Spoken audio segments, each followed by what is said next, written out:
There are 6 primary rules to follow to ensure a proper healing with a piercing. Don't listen to your friends or the internet. If you have any questions, consult with us first. Don't touch it. Don't touch it. Do not touch it. Touching your piercing is the #1 cause of issues that we see. Keep it dry. Keep it clean. The best way to keep it clean, don't touch it.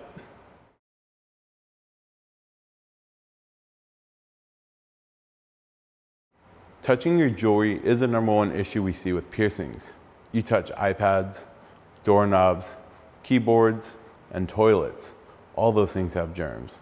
All those germs get stuck to your fingerprint, and just like if you leave smudges on your phone or on glass, in that smudge, that's where all the germs that you picked up from the last time you washed your hands gets deposited. So if you touch your jewelry, all those germs got left onto the jewelry, and as you move around, the jewelry wiggles, and that's where the infectious material can get pulled in to the fresh wound. The best thing to do is to wash your jewelry, remove the oils, which will also remove the germs and infectious material. A good rule of thumb is if it hurts, don't do it. That's your body's natural way of saying what you are doing is not good for me and is preventing you to heal this properly. So try to avoid that.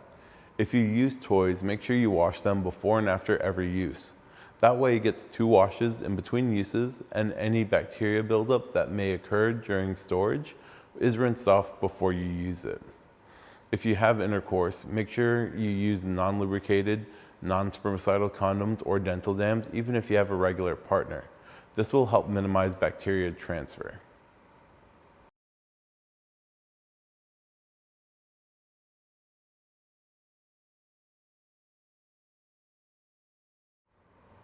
Use a dime-sized amount of Dr. Bronner's in the palm of your hand. Use distilled water to create a good lather and create big suds. The bigger the suds, the better. That lets you know the concentrated soap is diluted enough. You have suds all over your hands and all over your fingers, which means your fingers are now clean. Use your finger with the suds to apply the soap to the area that you had touched. Rinse the area with distilled water or a saline mist, and that will get the suds off of your jewelry. If you clean your piercing once or twice a month, that's cool. If you clean it less, that's fantastic. You're doing such a great job at not touching your piercing. But if you clean the piercing 3 times, 4 times, or more than that a month, you're touching it too much, which means you're cleaning it too much, which will take longer to heal and makes the piercing more prone to scarring and also infection.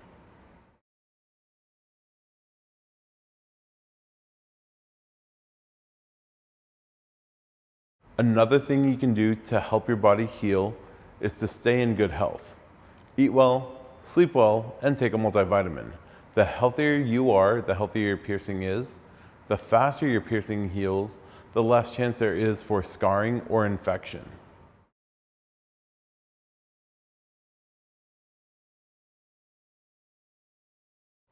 Keeping your genital piercings dry is impossible.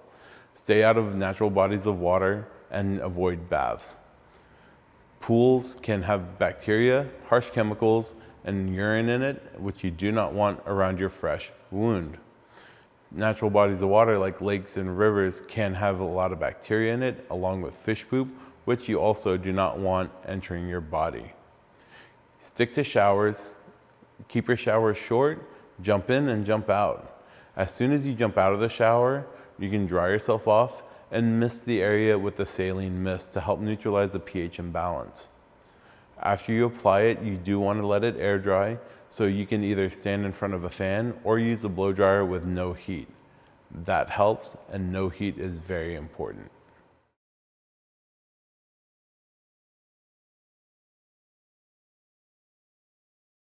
It is very important for you to follow up with your piercer. The initial jewelry you are leaving with is a little bit long to accommodate for swelling. Once the swelling resides, that post can be too long and can be problematic for the healing process. We ask that you follow up with us virtually first.